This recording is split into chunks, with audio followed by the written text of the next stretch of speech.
All right. And we are live. How is everybody doing today? We have a lot to talk about. We got a lot to go over. Just before we start, if you guys don't mind liking and subscribing, if you haven't already, it helps me during the live. It actually helps the video get out to more people. We get more people in the chat, more questions, ends up being a better video. So I would really appreciate it if everybody went and gave this a like right now. If you are new here, wait until the end, give it a like at the end if you actually like it, and please subscribe. I would really appreciate it. Also, if you guys follow me on Twitter and Telegram, you can stay up to date 24/7 on everything that's going on in Ukraine and with the world. And if you want to support me, the easiest way you can do that is actually through this live stream. If you want to super thanks or super chat with a question, I will answer it during the live stream. That's the best way to communicate as well with me. I miss questions sometimes if they're not presented in that way. And Patreon. I also have a Patreon if you guys want to go support me there. Or if you're on Twitter, you can subscribe to me on Twitter. I will be posting a new update today for my Twitter subscribers. So thank you all so much. And let's get right into this. We have a lot of map changes to go over. We have a ton of stuff to talk about. So I'm going to take us over to the map real fast. That's where we usually start.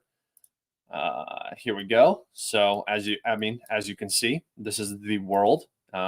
Greenland is up here. Australia is down here. You guys are probably familiar. We'll zoom in on Ukraine because that's where the war is happening currently. Caspian Sea is over here. For those of you who don't know, idiots. Let's see. Let's go down here. The situation around Krinky is relatively the same. This whole area is basically gray zone now. I'm not going to update the map at all until basically this bridgehead is gone now.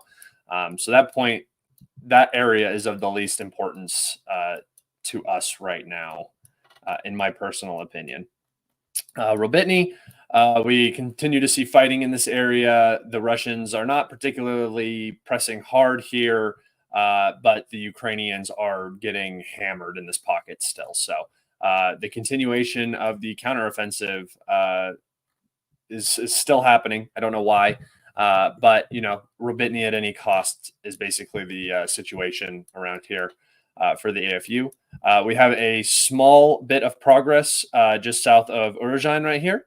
It's actually quite important. I believe that this area is elevated on a hill, so it is significant tactically to this area, and we can probably expect the Russians to re-enter Uruzhan very soon, just considering that they now control this high ground right here.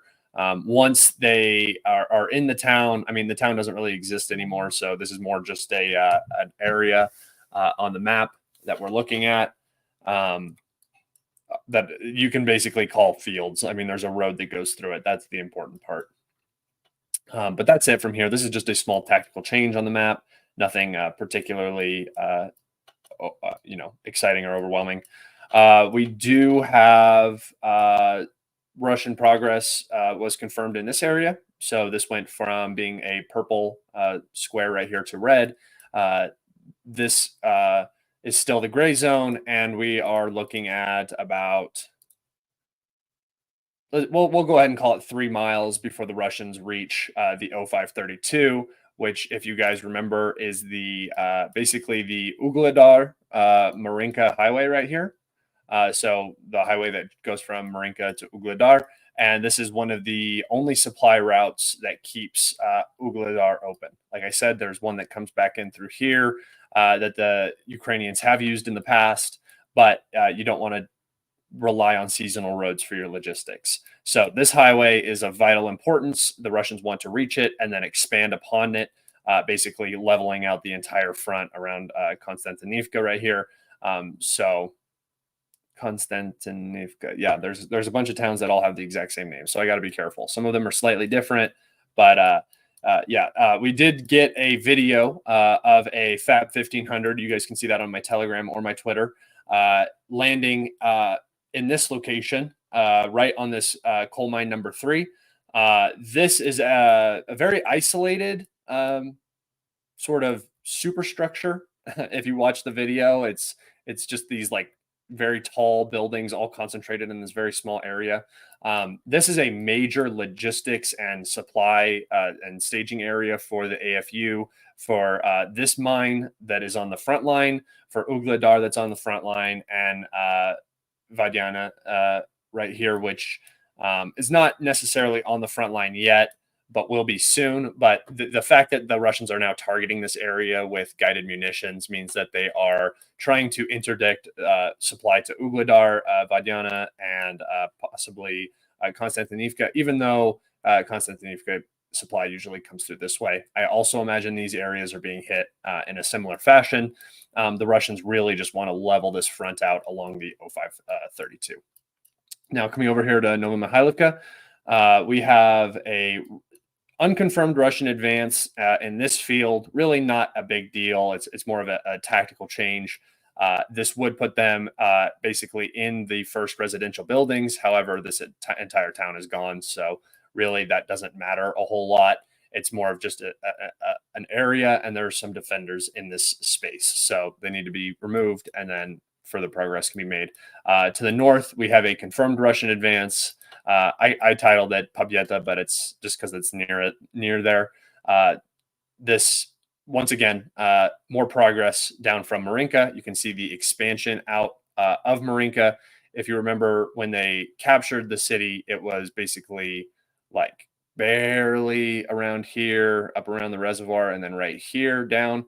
And now you can see how much losing Marinka actually did for the Russians, or losing Marinka did, how much losing Marinka is going to cost the AFU and how much it has done for the Russians.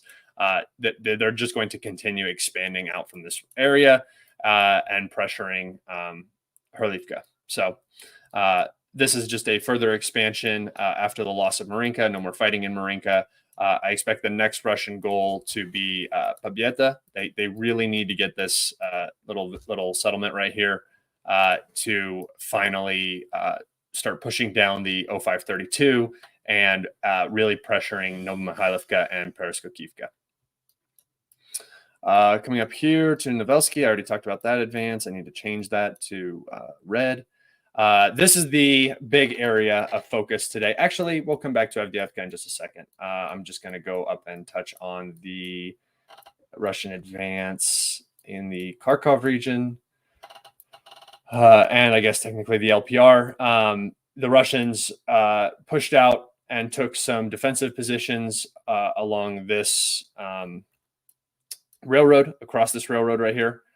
So this is an important Russian advance. They're getting very close to some of these final settlements before the downhill to Kupyansk. If you guys have looked at a topographical map, which I'll bring up in just a second, actually, so I can show you, there is a sort of height that kind of follows down like this. Once the Russians pass these villages that are located on these heights, the push to the Oskol becomes a lot more smooth for the Russians. The artillery has an advantage for the Russians, and the holding of this salient becomes incredibly difficult for the Ukrainians. So that is the current goal in this region. We're still hearing about a lot of fighting in Sinkivka. The Ukrainians are trying to hold this with everything they have. I really do believe they feel that once they lose this bridgehead, Kupyansk, they will lose Liman. They will lose the forestry. They just lose basically everything down to, right around this Oskol right here. So right, like at the bottom of the Oskol River, down through here, all the way around Liman, and then down to the Serbiansky forestry, which then puts Seversk in a very bad situation like it was before the Russians pulled back from Izum. However, back then the Russians didn't have the force concentration in Ukraine to actually make use of this salient formation. Now they will be able to if this forestry is recaptured. The Ukrainians are fighting some horribly bloody battles in here. This is where a good chunk of Ukrainians' best fighters and reserves go. They're really trying to hold this salient because they know that this salient right here, is the key to holding the Donbass. So the Russians are going to continue pushing in this area, try to push down. Let me bring up that topographical map for you real fast.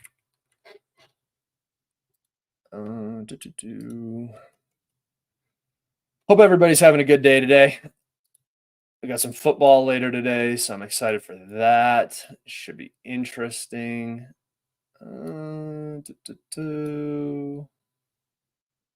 This is Kharkov right here.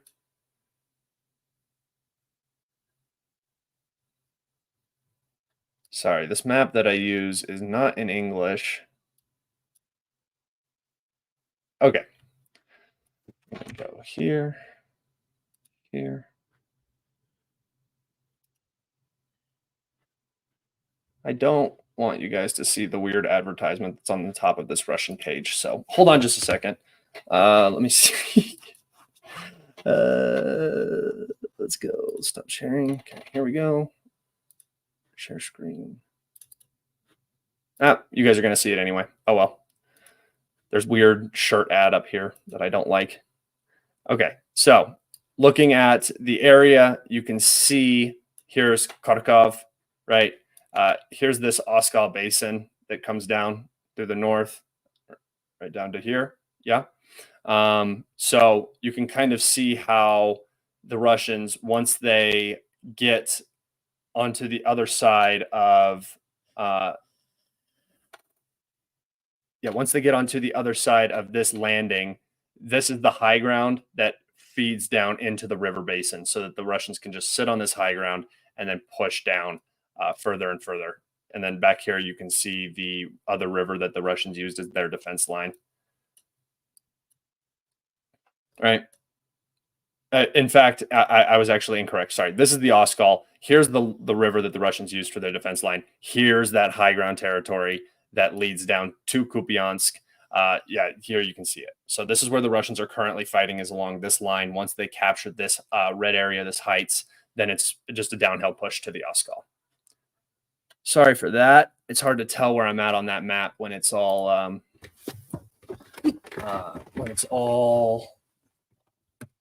in Russian. Let's see. Let's ask some questions. Who is speaking? That would be me, Aiden, from Kalibrated. You can follow me on Twitter and Telegram. You should be, if you can hear me, you should be following me from my live. Should be a good Ravens game versus the Texans. Yes, it should be. Let's see. More questions? I don't see any. All right. I'm going to take us back over to the map because now we have to talk about Avdiivka. And this is where the majority of the news is coming out from. This is quite a big deal. I'll just start at the top here, just a small map adjustment. The Russians advanced through this field, getting very close to Novokalinove. So we may see fighting in this settlement in the coming days. This is important because once the attention is focused on Novokalinove, the Russians should be able to capture this small dacha area, which will open up Novobakhmutivka and Orchetny to attacks. The goal right here should be Kurmik, this little settlement on this road. Once this road is captured, the Russians will probably halt their advances on this northern flank for the time being until the rest of this gets leveled out. All right, so here's where we have a majority of the Russian advances, and I have some stuff that I'm going to bring up. So this whole purple area right here is an extremely well-defended Ukrainian fortified position. If any of you don't know, the front line has basically been like something like this since 2014.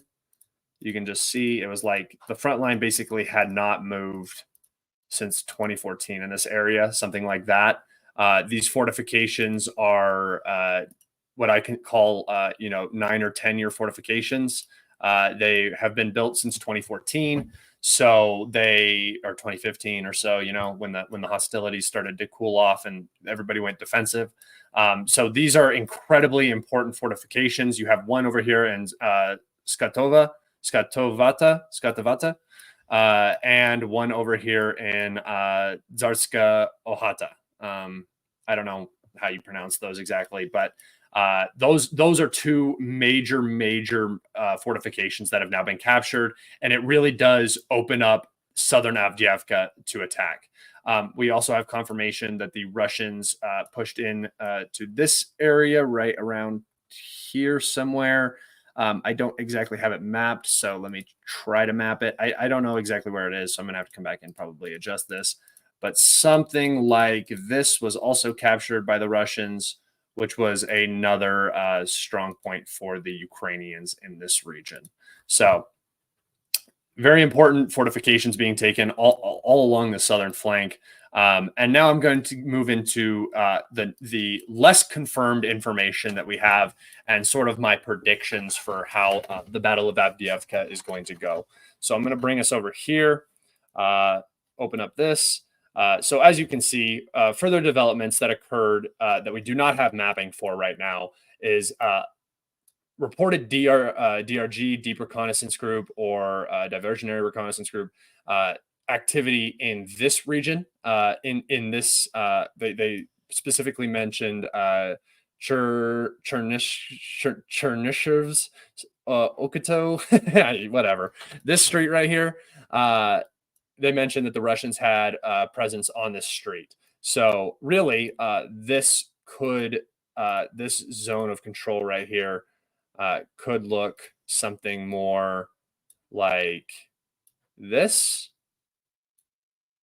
perhaps something like this. However, we just don't know right now. We don't have the confirmation. We do have confirmation that this fortification was taken, so that's where the front line will sit for right now. What the?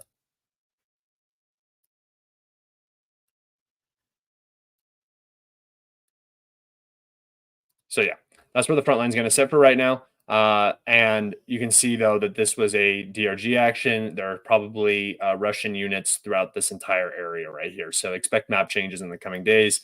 I do believe that the Ukrainians have retreated from a lot of these areas. Particularly, we have reports that a good chunk of this area has been captured, and that the Russians are now pushing into this part of the residential area.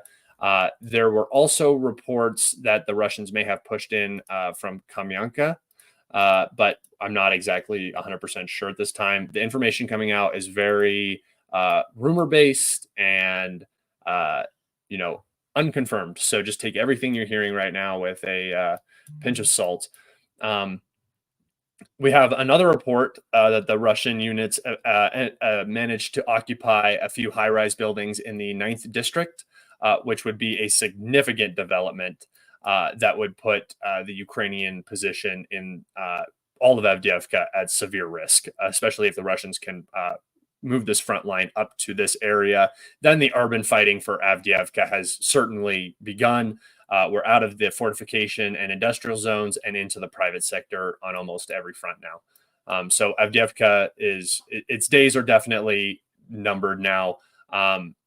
Sort of what you were seeing at the back half of Bakhmut. If anybody remembers the Battle of Bakhmut, the Russians had pushed up Soledar. They had the flanks up, pretty high like they do here. They had the southern flank pretty high. And there was sort of this big half circle that came right along the midway line of the city. That was the end of the Battle of Bakhmut. There was no more Battle of Bakhmut, really. The Ukrainians were not going to win this. They retreated into this citadel area and held out for a couple more weeks. But in reality, the battle was over. Those men's lives were being wasted. But just for the continuation of the Battle of Bakhmut, right? Remember, not one more city, and then Bakhmut fell. So that's what we're looking at Avdiivka. And then this orange area that you're looking at here is where I suspect that the Ukrainians will retreat from these more isolated areas back to the actual bulk of the city and try to keep this area for as long as they can as they pull out forces and slowly retreat out of Avdiivka as the salient just shrinks and shrinks and shrinks. Some people are saying, why don't the Russians just close it right now? That is actually incredibly difficult to do.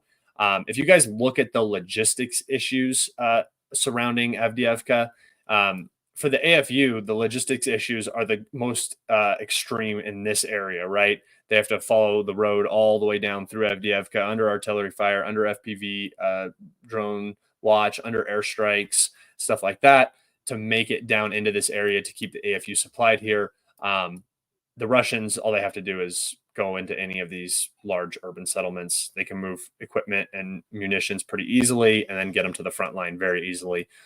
So logistically, the easiest place and for the Russians to push and the weakest place for the Ukrainians would be the very, very center of the salient, which is the southern end, also the most fortified end.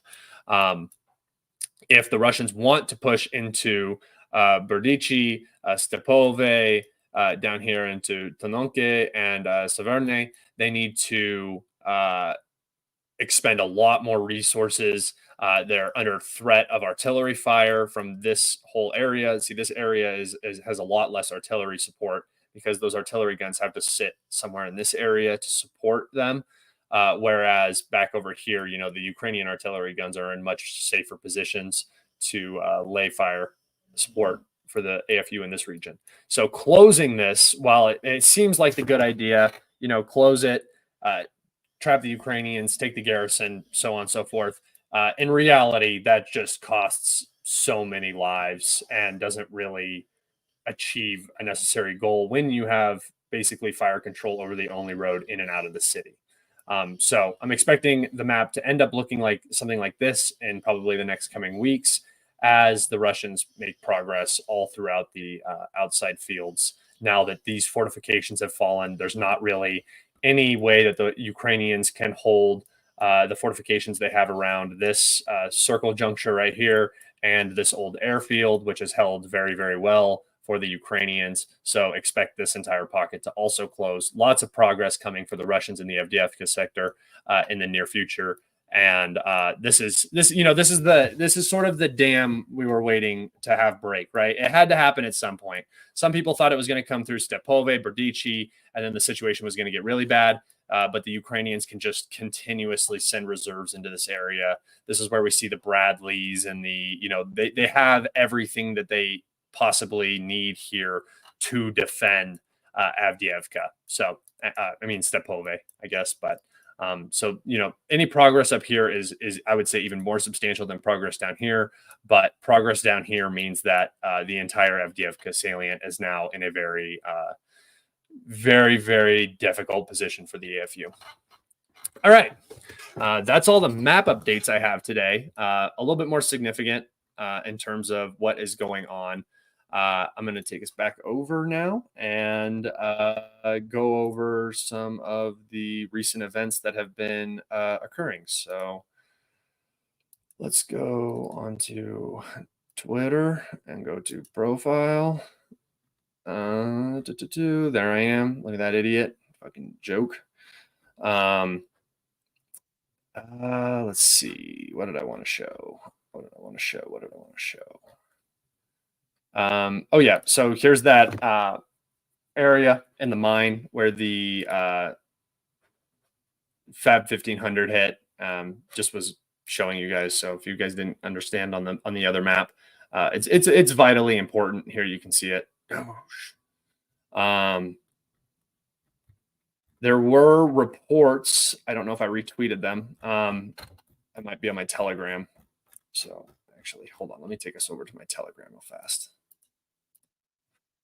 Dun, dun, dun, dun, dun. And I know you guys can't see it when I zoom in, but I'm just going to read it. All right.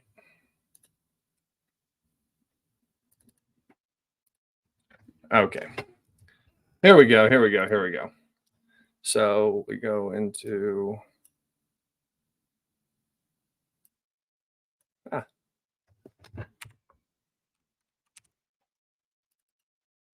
All right.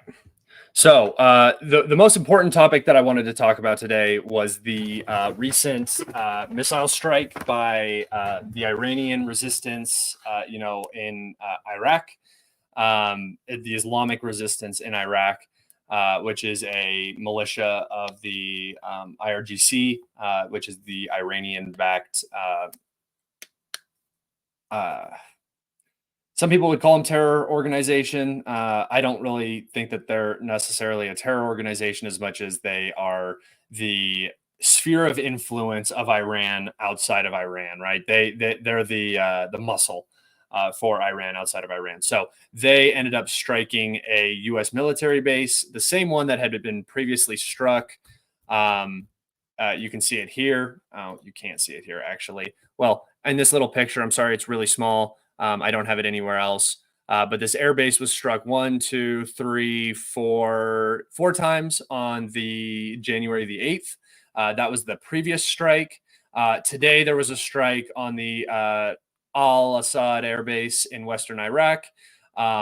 It was a very, very, very, very serious attack. This was a stark escalation in the region. I do not know how the U.S. doesn't respond to this in a kinetic way. It will make them look incredibly weak. And I think that there's just really no other option. They've kind of been backed into a corner with how they're going to go about retaliating for this. In total, they say about 17 ballistic missiles struck the airbase, which is different from the normal rockets that come in and hit the base. These are very, very, very powerful ballistic missiles. There are reports that Iraqi personnel did suffer casualties, and that the U.S. military suffered at least 2 injuries. And the quote was traumatic brain injury, TBI. So anytime you have an explosion going off near you, you can have a traumatic brain injury, but that can range from, a light concussion to your skull is open and your brain's on the floor. So there's a lot of room there. We don't know exactly what happened to these American personnel, but this is a dramatic, a stark escalation in this region. Iran is now basically openly attacking U.S. military bases, and we'll see what comes out of it. I don't really know, but Iran does not appear to be messing around. They appear to be sticking to their threats, which is something that a lot of people don't usually equate with Russia and Iran and some of these other countries. They're constantly threatening different stuff when really it's more of just a warning. But yeah. All right. Thank you, Ralph, for your super sticker. I really appreciate that. If you guys have any questions, you can go ahead and throw them up now. I'll start answering some questions while I talk about a few other things. I had a conversation with one of my old friends. Maybe not friend, somebody that I knew very well back in the day. We didn't really hang out a lot, but he currently works for the U.S. Air Force. He is contracted, and he told me today that the U.S. government has officially stopped funding for a number of advanced weapons projects and defense systems that the United States is currently working on. He is currently working on some sort of laser weapon system that is attached to aircraft to blind missiles. The funding for that project has been completely cut by the U.S. By the DoD. Basically the message they got was the DoD is now focusing on rebuilding the U.S.'s U.S. military industrial complex, I guess, but not necessarily the one that exists now, the one that Russia has that they need. So the artillery shell production, the air defense missile production, all of that, that money is now going towards that instead of advanced projects and development, as well as Space Force. So this is a very serious thing. Obviously, it's anecdotal. You don't have to take it as fact. It's just a story that one of the people who are working in the industry has told me. But it should.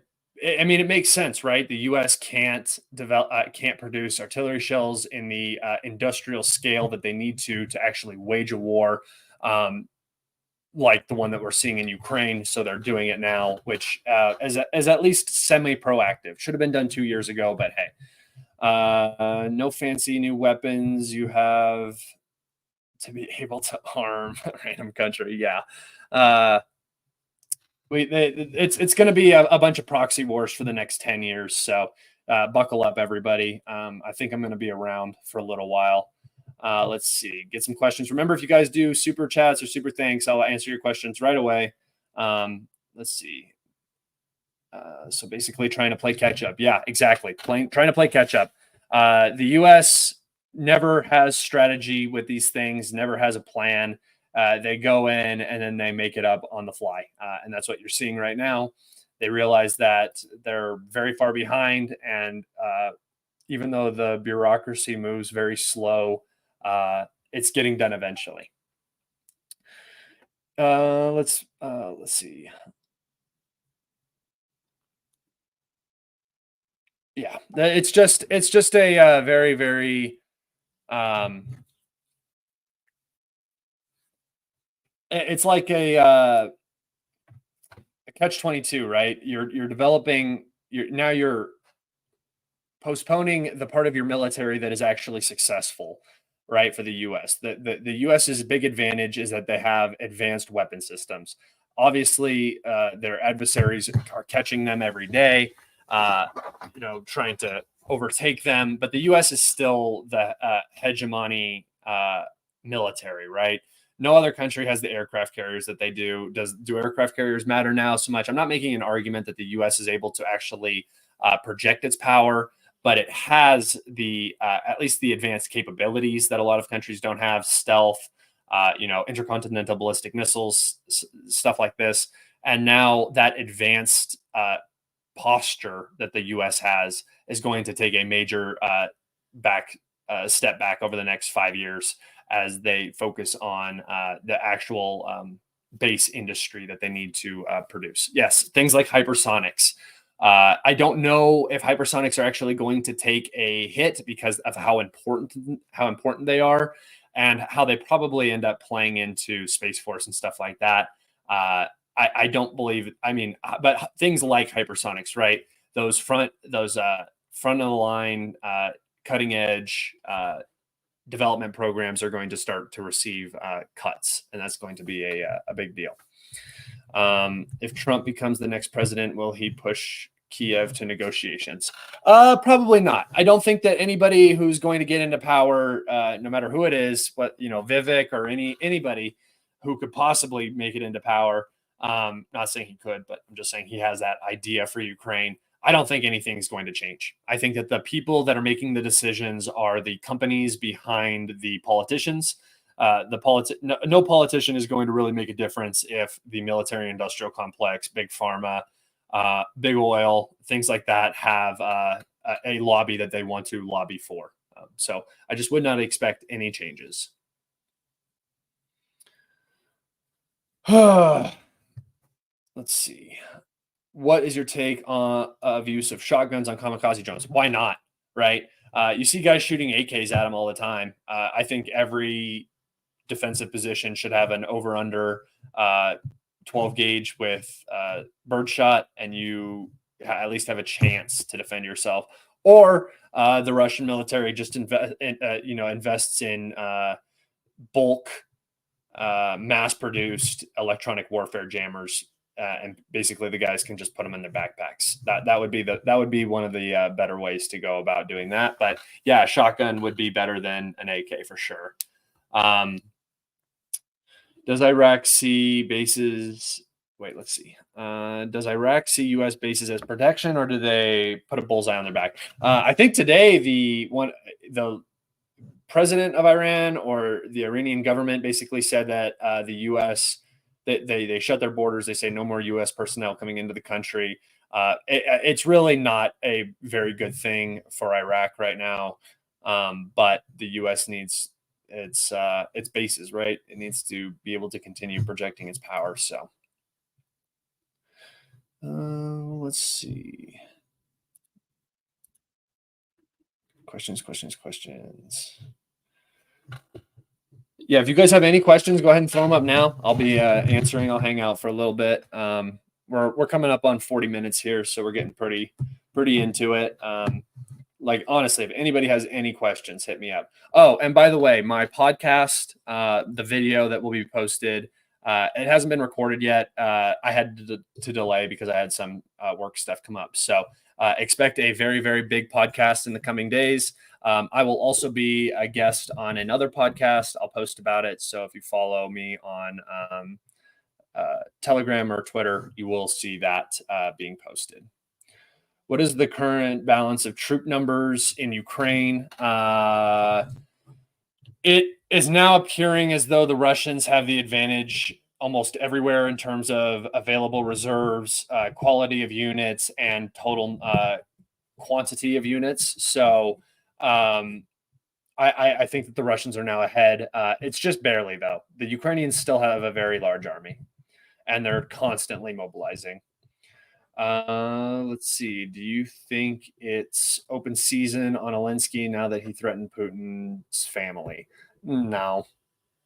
Well, I mean, it's always been open season on Zelensky. They could have taken him out at any time if they wanted to. They don't want to because he's an idiot and he's going to continue to be divisive. He's horrible in the political sphere. He's not getting things done the way he needs to. He is doing more damage to Ukraine than removing him would do. So just let it continue. Russia is going to get everything they want. They're already talking about Ukrainian statehood coming into question and stuff like that. So it's not looking good. Do you think the U.S. will actually get into a war against Iran? I don't think the U.S. wants to, but it just depends on how much they're willing to hold on to and at what cost. If they want to hold on to their military bases in Syria and Iraq, they're probably going to have to go to war with Iran. If they decide to leave them, which is very, very, very hard for me to see happening, then Iran's sphere of influence grows, and the Americans look incredibly, incredibly weak. I just don't see that happening. Will the Lend-Lease ever be audited? Come on, bro. Come on, dude. That you can't even audit the Pentagon now. What are you talking about? You're not going to be able to audit a Lend-Lease with weapons going overseas to a country that's one of the most corrupt on the planet. There's just no way. Why would they want to make a move? Why would they want to make Zelensky a martyr? Exactly. They don't want to. He's a cokehead. They're just going to let him continue to struggle and flounder. Let's see. Are you all Mapsters going to have an open house tribute to Gonzalo Lira? I would, I would actually like to do a round table. I think that would be fun. Kind of revive it a little bit. Yeah, that sucks. Let's see. Do you think after the Red Sea there will be disruptions in good? Oh, seems like part of the building. I think you're going to see just the continued situation that we're already seeing right now. It'll continue to progress in the way it is. You could see the Strait of Hormuz close, depending on how weak the U.S. position in the region is. It's just the U.S. in the Middle East is now looking like it's going to be pushed out to me, or there's going to be a war, one of the two. So that's what I would be looking at, and that's how I'd be sort of starting to think. I feel like we're already kind of at war. We just don't want to admit it. I agree, Scott. It's like Hitler syndrome. Why get rid of him when he's already sinking the ship? Yeah, exactly. You have somebody in political leadership making military decisions that aren't working out. Zelensky went and told the guys in Avdiivka to hold at any costs, which is what they're trying to do, and they just don't have the ability to do it. So it's just going to continue to get worse and worse, and Zelensky is adding on to that for them. So why remove him? Iran and Russia are getting into a defense treaty of some sorts that would complicate things. Yeah, I'm sure it's going to be very gray. That any sort of defense treaty or agreement is going to be very, very gray, where it's like, we'll help you if you really need help and you ask for it specifically, and we want to help you. Not like an article, sort of like an Article 5 sort of thing, where people think that it means that the U.S. is going to defend every NATO country from a foreign attack. That's not what it means. It means they have the choice to do it. Let's see.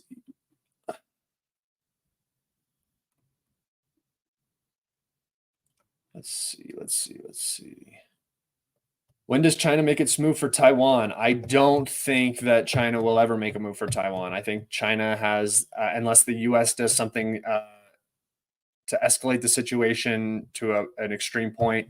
I think that the Chinese are thinking in decades and centuries. I think that they know that reunification is going to happen eventually. They're a giant. Taiwan is a midget, and the U.S. is becoming weaker. So they're just going to play the slow game. Odessa, yes or no? That's the question. What do you think? I do think Odessa. I don't think that there's going to be a fight for it, though.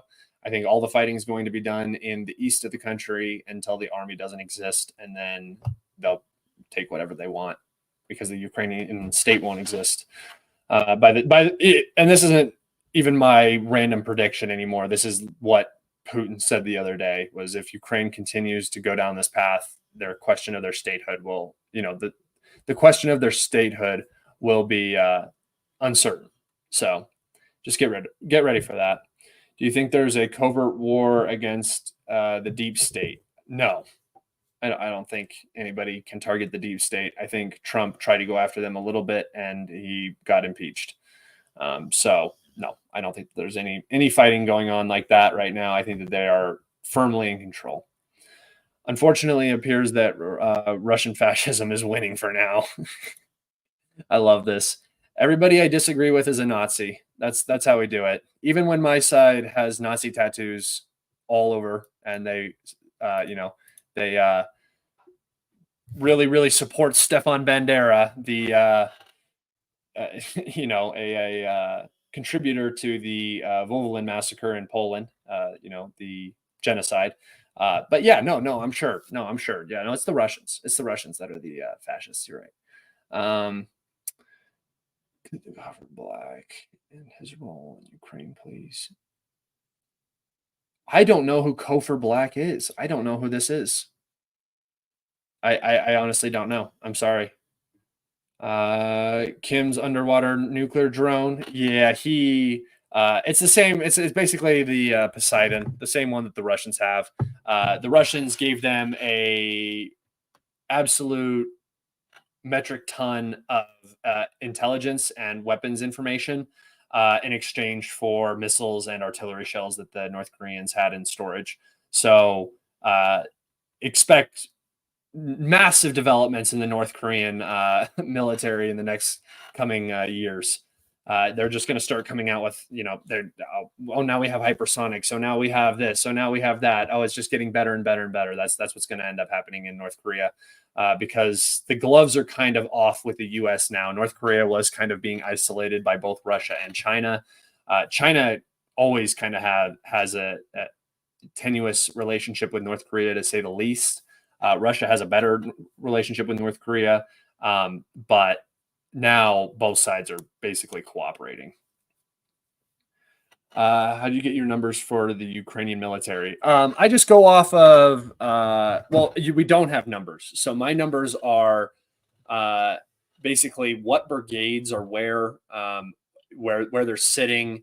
I'm not going to give a number. I've heard something like 450,000 Russians are now in the SMO zone. So that would probably be a consistent number with the defenders. I would imagine the Ukrainians do have a very large army. Even though they have lost a ton of military personnel, they just keep mobilizing. Let's see. So NATO is like Waldorf kindergarten. Everybody can, but doesn't have to. Yeah, exactly. It's exactly how it goes. Will Trump start a war with China?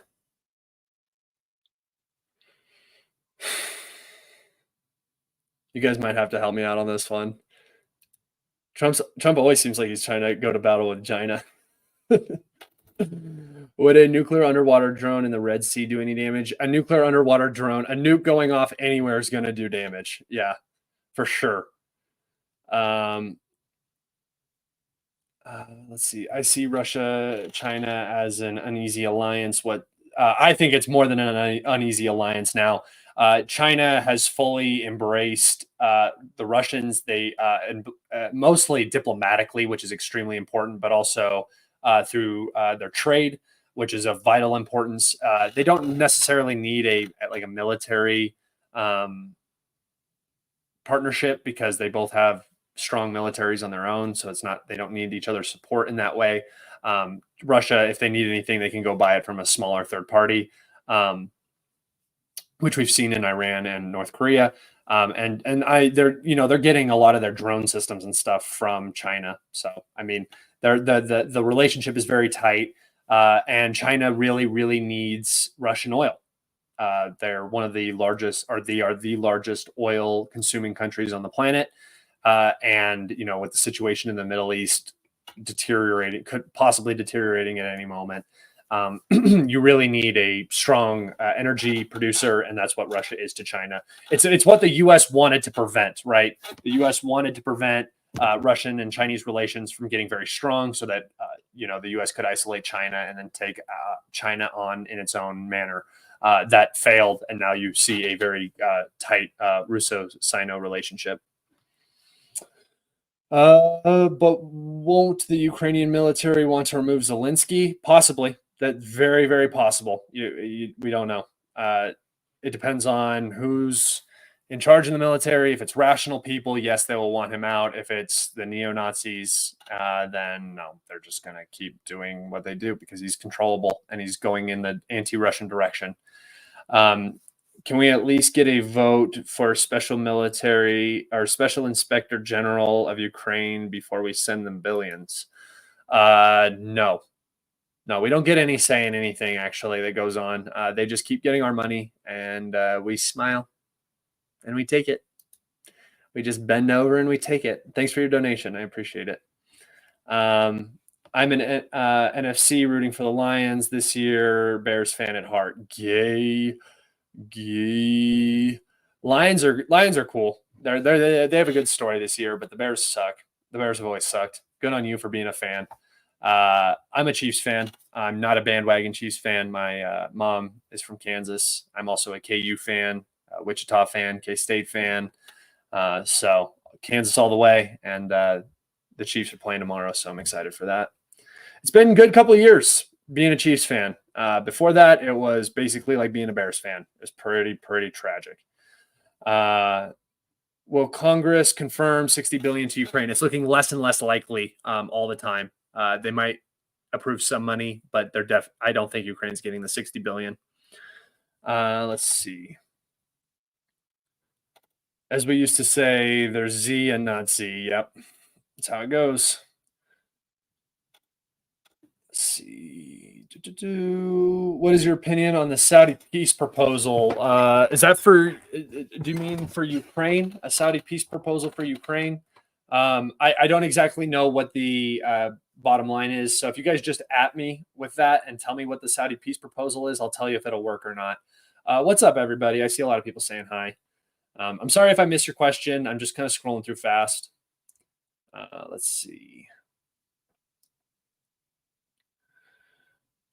Question. Are North Korea's shortcomings truly the result of the massive sanctions, or did their ideology wreck their economy?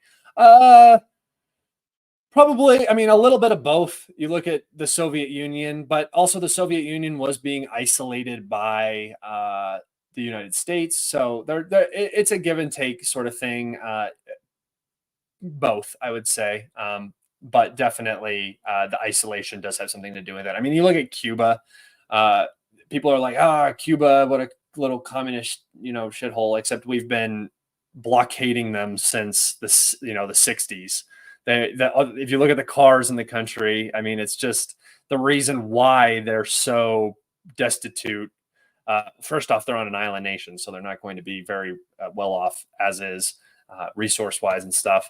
But particularly the blockade and the sanctions really do hurt these countries, especially in the technology fields and the mass industry fields. So vehicles are difficult, computers, stuff like that are very difficult. But also culturally in North Korea, I mean, everybody knows what North Korea is. We can talk about their military being good and whatnot, but North Korea is a very, very isolated place that is very authoritarian. So, do you think Russia asking for 28 years in prison to Daria Tempava, the gift bomber, is a little light versus U.S. standards for terrorism? I mean, 28 years in prison. I, is that the maximum that she can serve? Um, or yeah, I think she Daria, or is that a guy, Daria? I actually don't know who I've heard of the gift bomber, but I don't know who did it. But no, that seems about right. I mean, 25 to life is what you get in the U.S. So um, let's see. What is your estimate for the closing of the cauldron at Avdiivka? I don't think it's going to close. I think they're just going to slowly push in the city. But I would say probably 2 to 3 months now is what we're looking at. Before the whole thing is cleaned up and finished. Remember, Bakhmut lasted forever. The Ukrainians hold out in little areas. Rumors that the Ukrainian army is 80K and 350K losses equals 350 left.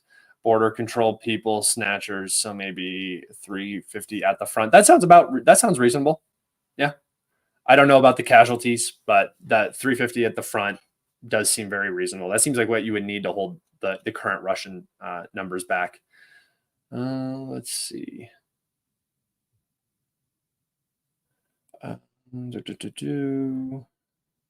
Already answered that one.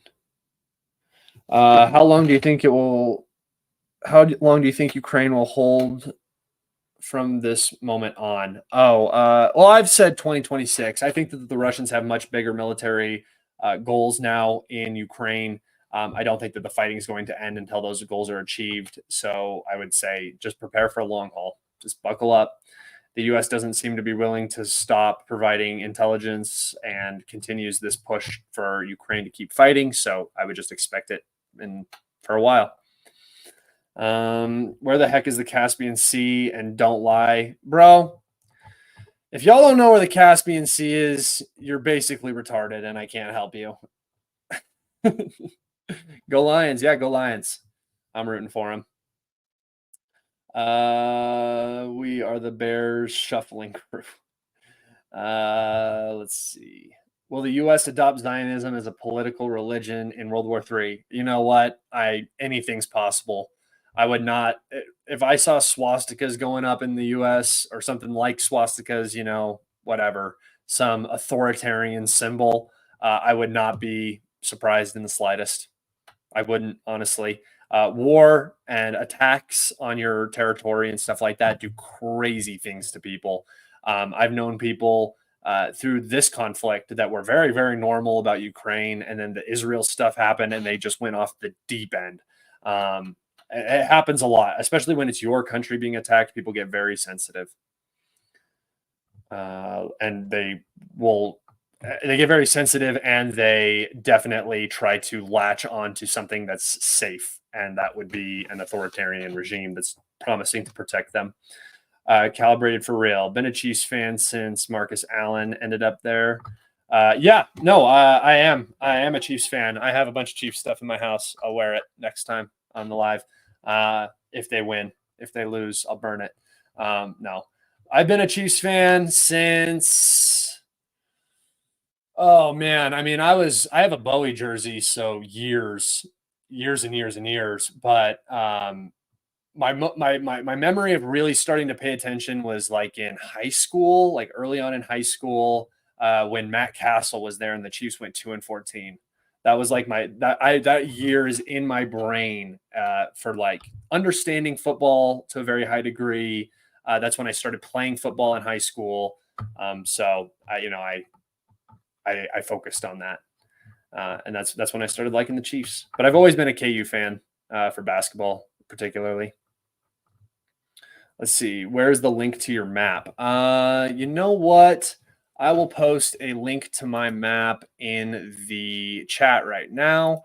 And then I need to figure out a good place to put this so that I can. Here we go. Paste. Send. There's a link to my map. Anybody who wants to use it can go right there and grab it. I appreciate y'all. Let's see. Russian volunteers, 30K per month. I have no idea.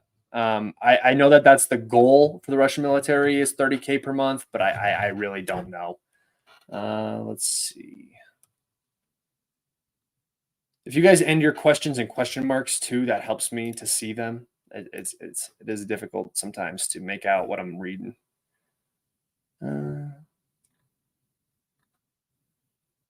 Let's see.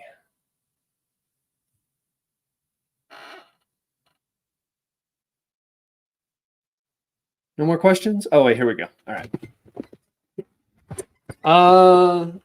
After the UK, it seems that here I'll just put it up. After the UK, it seems that France might provide security guarantees to Ukraine. What is it that they're trying to do? So these security guarantees are nothing. They're basically saying, hey, we'll help you in the next conflict you get into, which is the hope that they freeze this conflict and then those security guarantees go into effect, at which point they would defend them from the Russians, and it would hopefully prevent the Russians from interfering further in Ukraine. But I would not.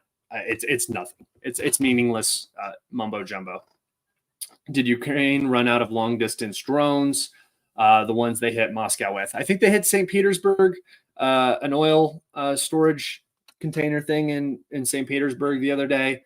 They still have drones, but yes, their industry is being targeted very heavily by the Russians. So a lot of these drone making facilities have probably been destroyed.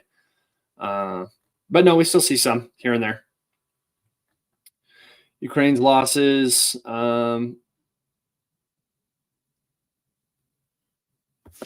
Yeah. This does sound reasonable. Like I said, I can't put another.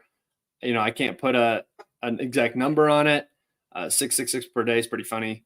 But that I don't know if like 350 total losses, like in terms of injured and killed. Yes, I could definitely see that.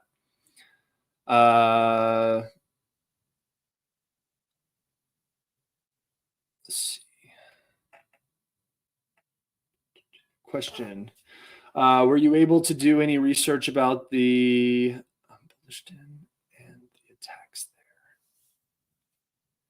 there? Was that? Hold on, let me Google that real fast. I think I know what you're talking about.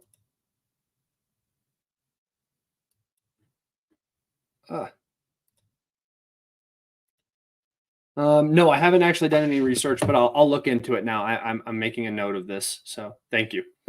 Why do you think all the terrorists fight the enemies of Israel?